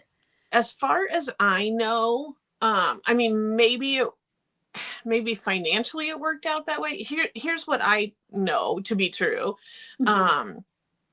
is that in order for, like, once you hit so if you hit the hours, the 4,000 hours in the past 12 months, and then the 1,000 subscribers, that then you go through the application process, and it can take it doesn't, they don't tell you how long that'll take. So once it starts, it just starts. And, but then at that point you start accruing it based on, like the amount of commercials and that type of stuff in there. Mm-hmm. But you don't, so like the first however many months, I was making like $20 in AdSense revenue, but I didn't get paid. I have it direct deposited into my bank account, but it won't actually pay out until you have $100 in like the AdSense account or whatever. So it'll only pay out like every time you hit, and so it's also like, I think it's like around the 20th or the 21st of the month. Mhm. So like if you hit that $100 threshold on the 25th, you won't get paid like till the next 20th, if that makes sense. Yeah.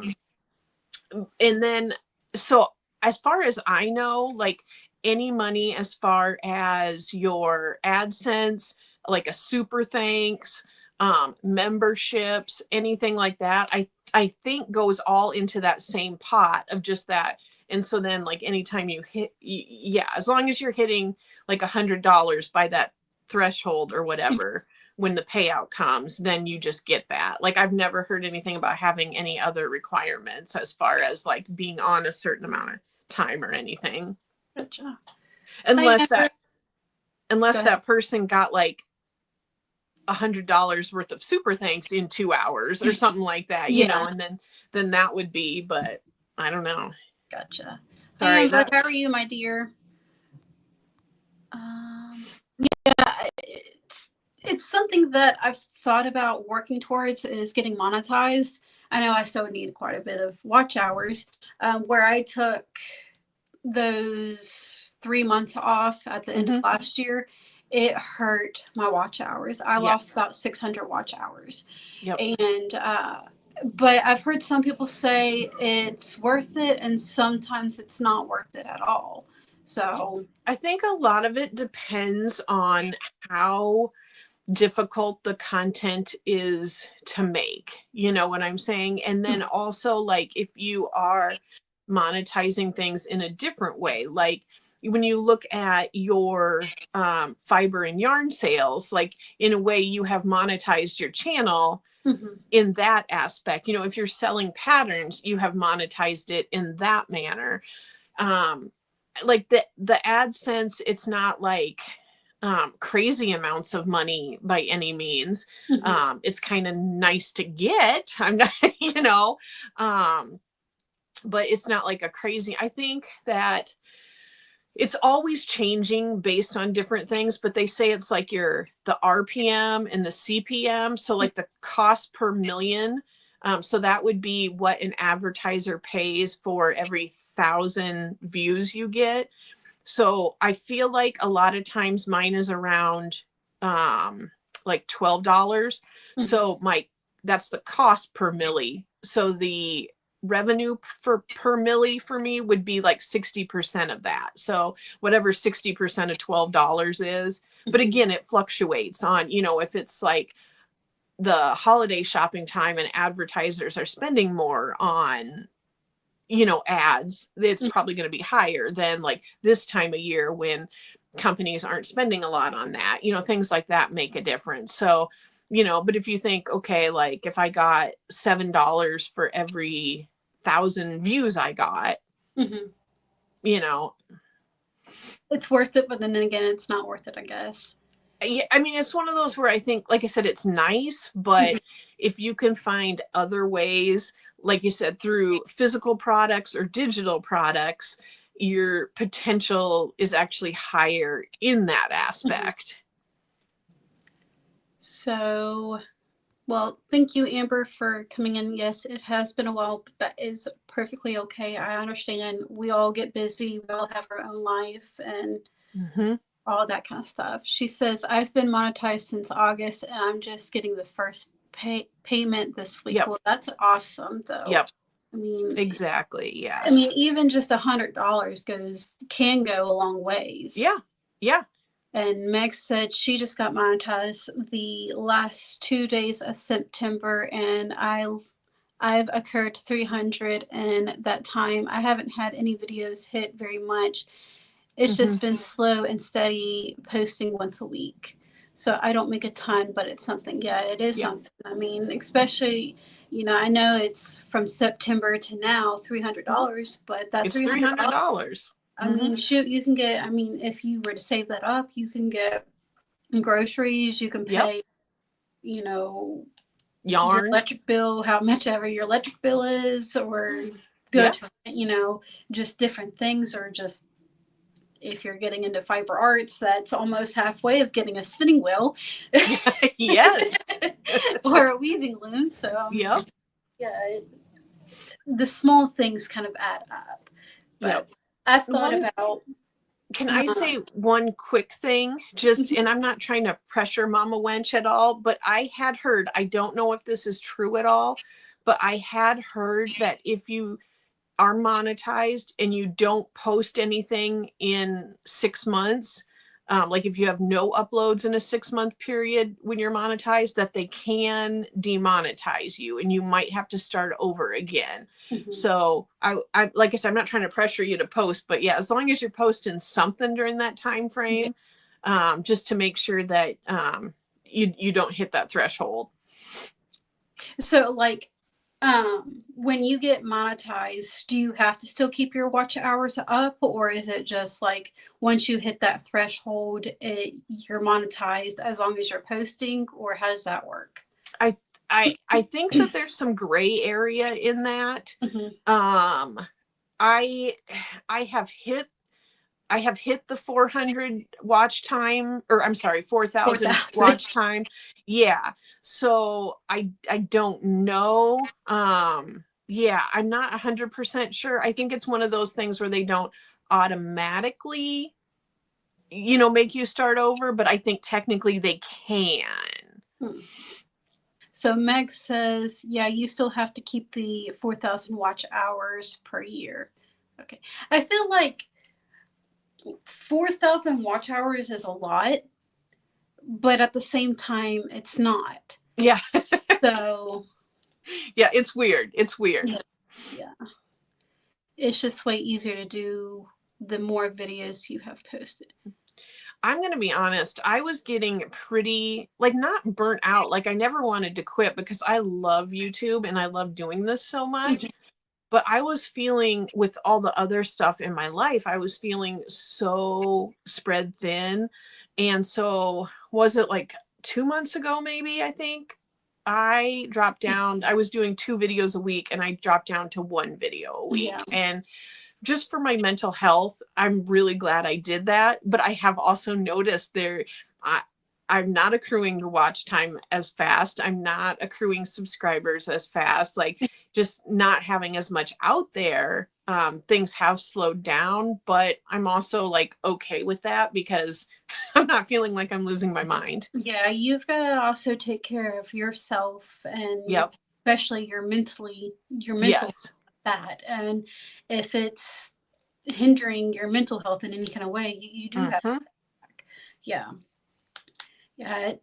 I've tossed up the idea here and there that maybe just quit, maybe YouTube's just not for me type of thing. But I would miss you.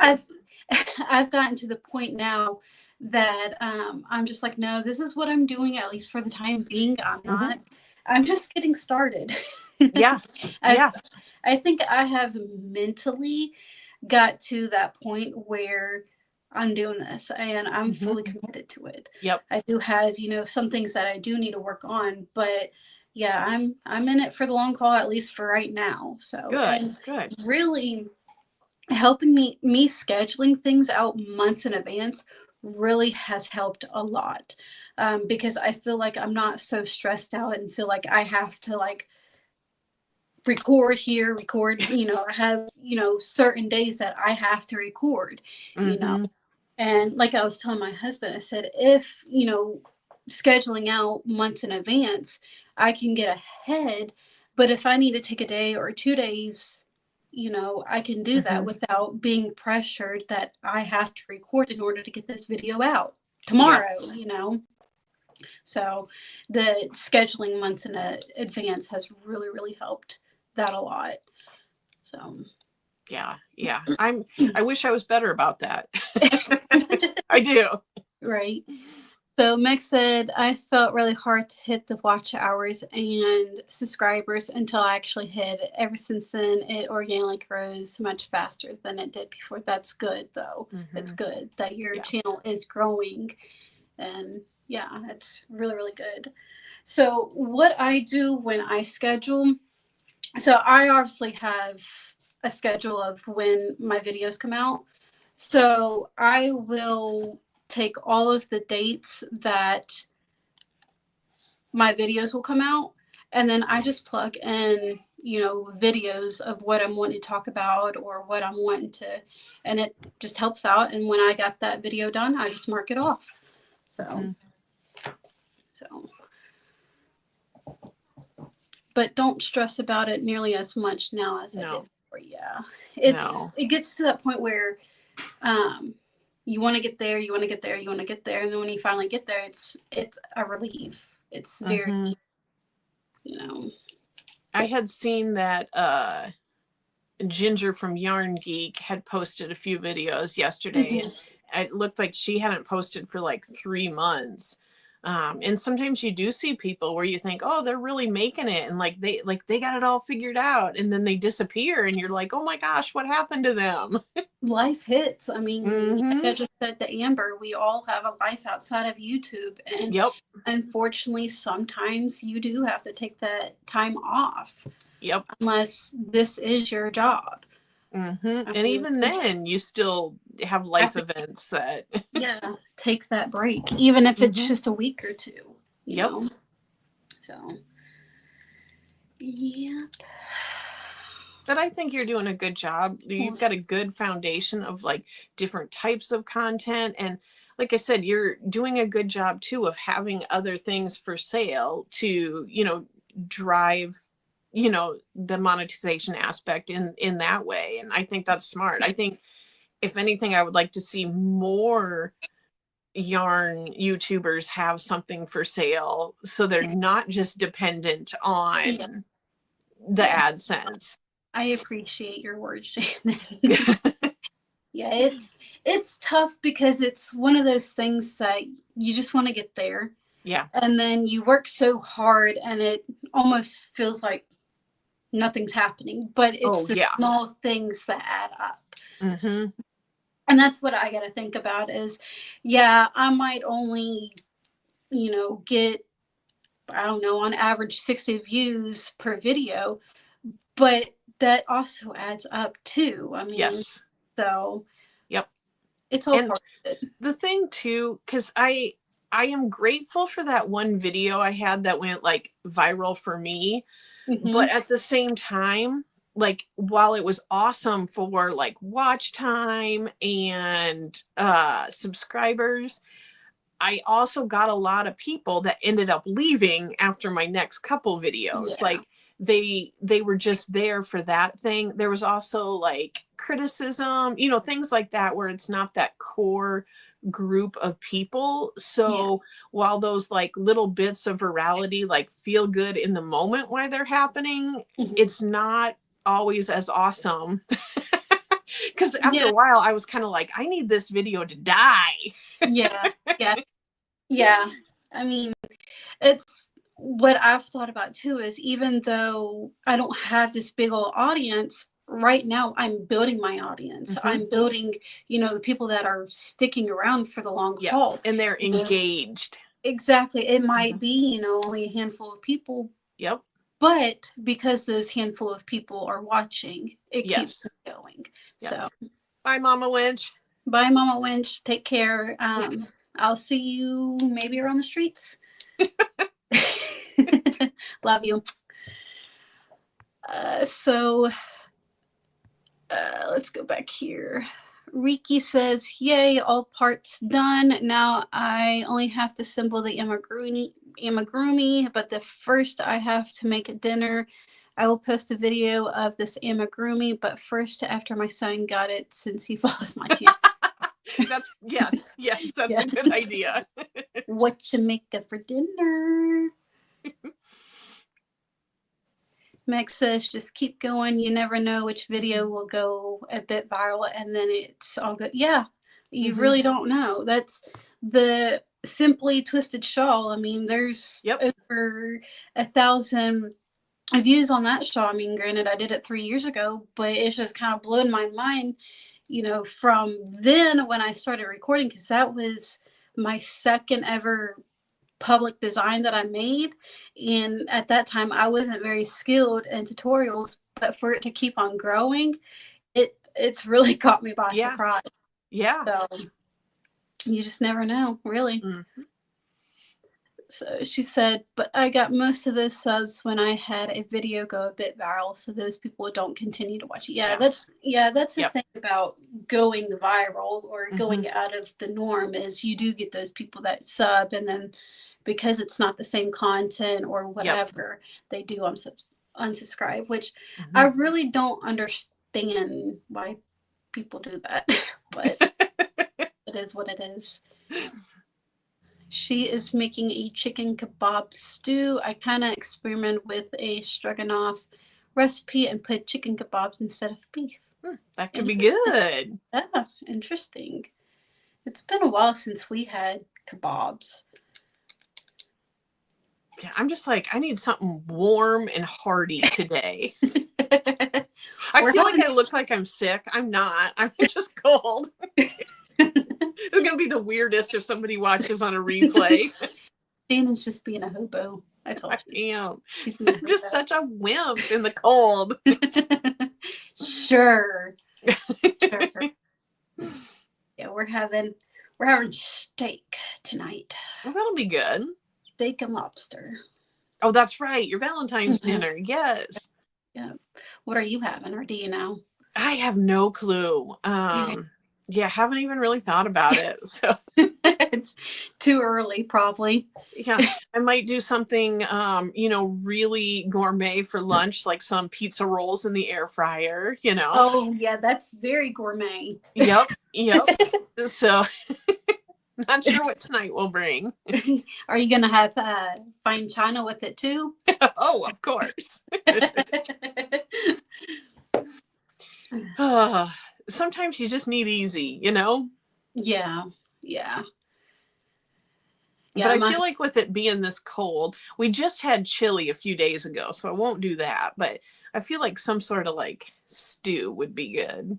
I think we were on some kind of wavelength there because we had stew like the beginning of, or not stew, you just said chili. Chili at the beginning of this week. Mm-hmm. So we must have been on the same wavelength or something. Yep.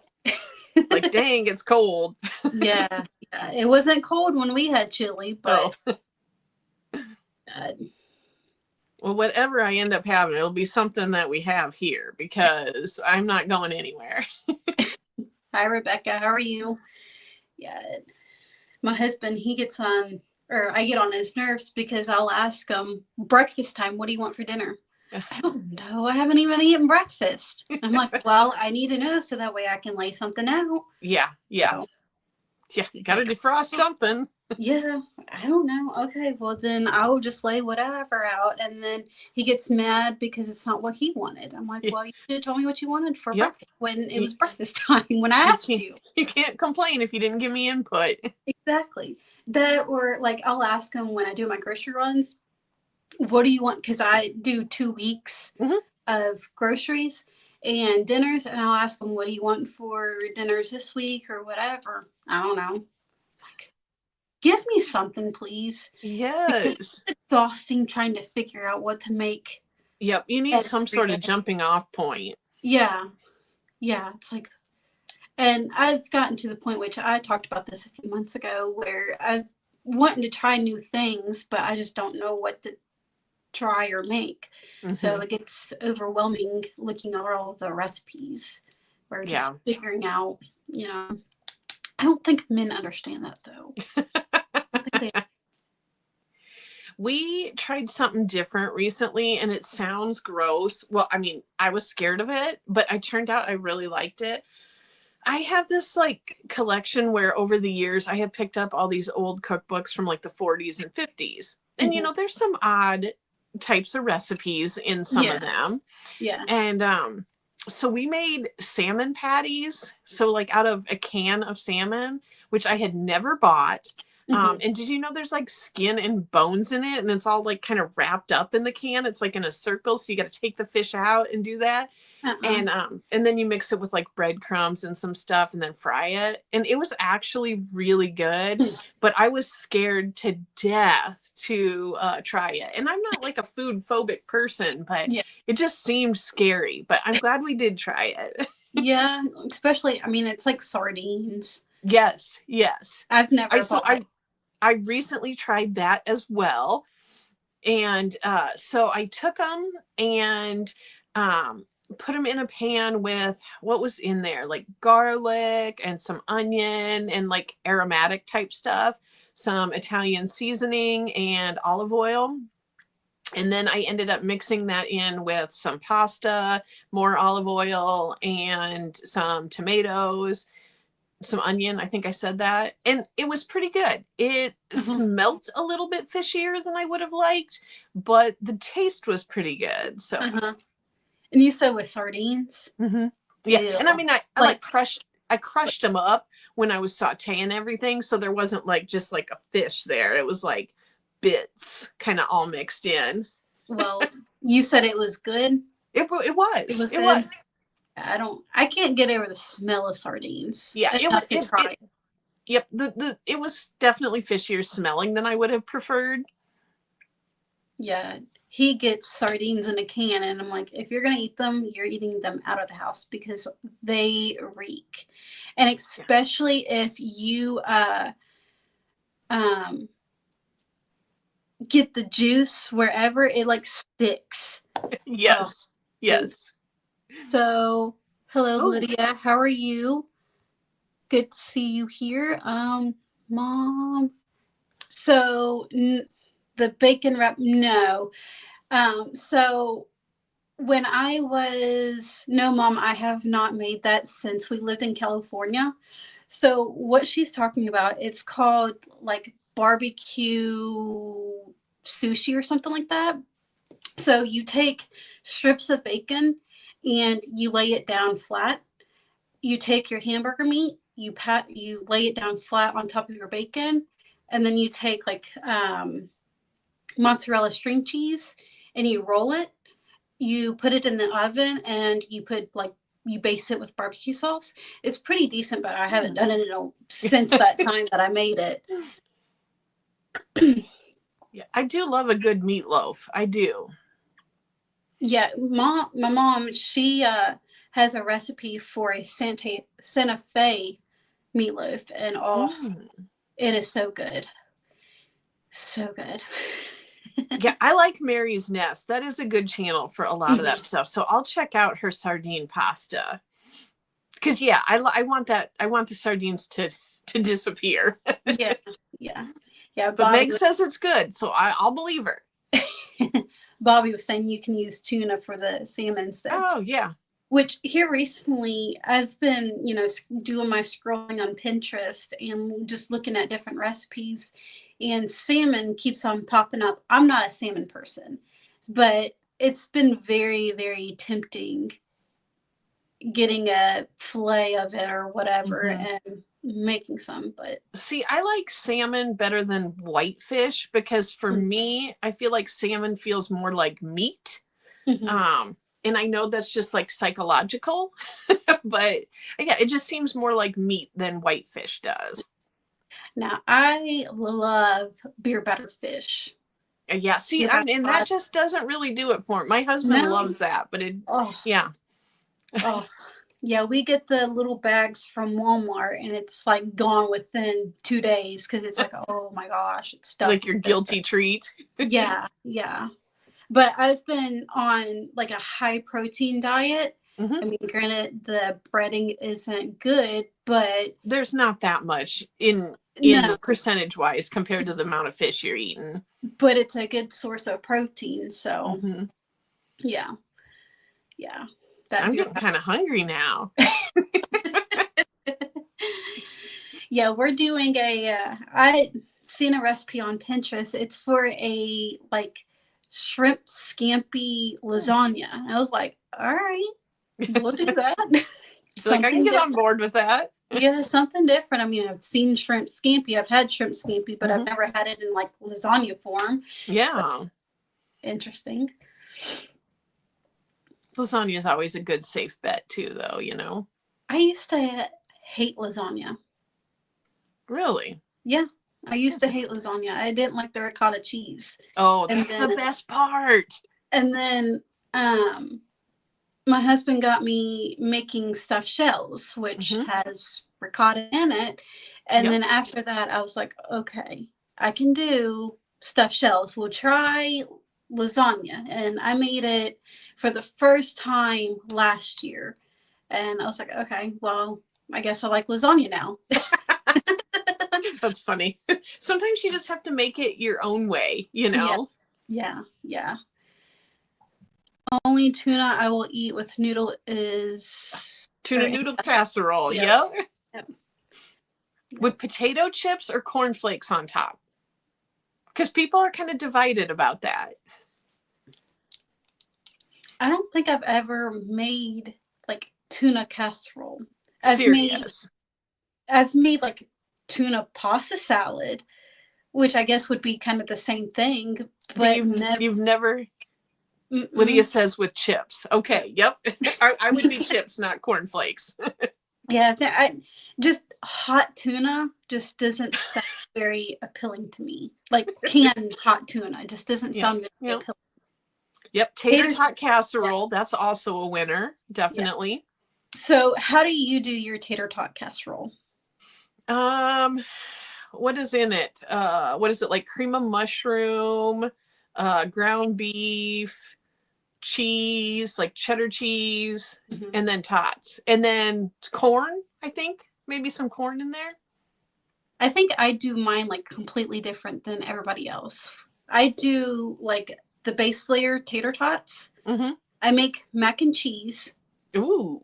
And then put like breakfast sausage, ground sausage in between those two, and then bake it. That would be good. Oh, it's good. Actually, we got that on the menu this week. So nice. So yeah, my husband, he's been trying to come up with like ideas for lunch instead of going out for lunch. Yeah. And he made some kind of like hash brown casserole last week. It just like, my husband, he can cook. I'll say that he can cook. But it was just one of those things that it wasn't very, like, it needed something. And I told him, I said, I'll have to make my tater tot casserole for you and see how you like it. Because I don't think I've ever really made it for him. And if I have, it's been a while. But yeah, that's how I make my tater tot casserole. I've done like a hash brown casserole where I get the like dehydrated hash browns and then, soak them and then put them in the bottom of the pan and then put an egg mixture in, where it's like egg and it probably has a little bit of cream or milk or something in there. And then you can put whatever in there, like whatever type of meat. So I'll put in meat and then I'll put in like maybe some diced tomatoes, some cheese. But I have found like any recipe I found for that type of food, they never have enough seasonings. Like you have to really go out of your way to put in salt, pepper, or paprika, or anything just to zhuzh it up a little bit. Yep. I always add a crap ton more seasoning than what I get, like the base ingredients. And then it's like, okay, I'm just going to throw my own seasonings and it's going to be mine now. So you have to. You have to. Yeah. So Lydia says, have you taken tuna and cheese and on a hamburger bun, boil it in a few minutes? That's good. I have not. No, I've done like tuna sandwiches like that. Like I will make a tuna sandwich, but put cheese on it. But as far as boiling like more like a tuna melt. Yeah. But the tuna cannot be hot. Hot That's tuna funny. Does not sound very appealing.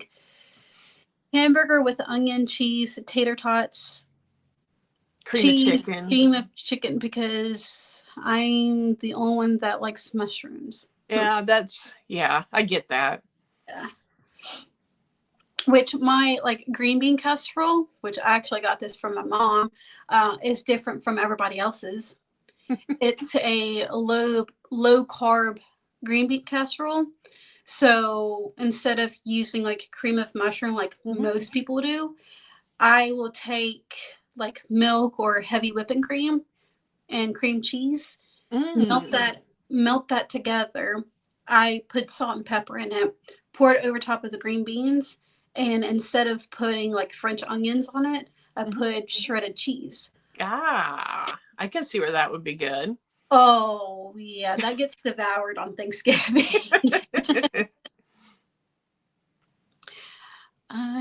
Lydia says, I don't think I have Shannon. I have to check. If you scroll back in the chat, you should be able to find her link. If not, it should be in the description box. Yeah, I'd love it if you checked out my channel. Thank you.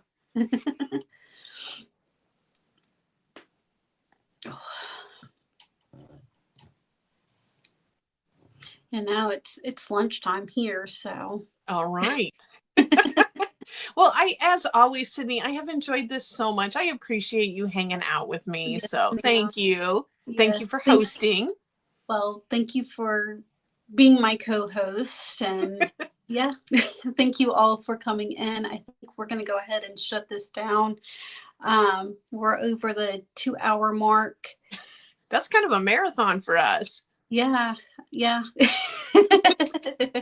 I know there's some people, they go hours upon hours, and I usually get that halfway point. It's like, you can probably see it from like our energy dropping. Yeah, you can probably see it. Bobby says, love green bean casserole, but no one else does. It's sweet potato casserole here. Well, my daughter will eat it, but he won't eat it. I'm like, well, it's getting made anyways, and it's going to get devoured. So whether you like it or not. Yeah. Yeah, well, everyone has managed to make me very hungry at this point. So So what you going to make for lunch? I don't know. Like, I'm just going to probably wander around my pantry and just stare at stuff for a little while and see what sounds good. That's typically what happens. Mm-hmm. I've got, with being on a high protein diet, I get these chicken sausages, links. The brand is like Fresco or something. And I get the smoked wood with a little bit of yellow mustard. Yeah, I can eat that every day. I can eat That's it. funny. Yeah. Alrighty, you guys. Again, thank you for coming in, and we greatly appreciate your company. Yep. We'll be on Shannon's channel next month, March on the 15th. At 11 a.m. Eastern Standard Time, 10 a.m. Central, unless things change, which we will notify you in the community if things do. But I hope you all have a wonderful weekend, and we will see you then. Bye. Bye.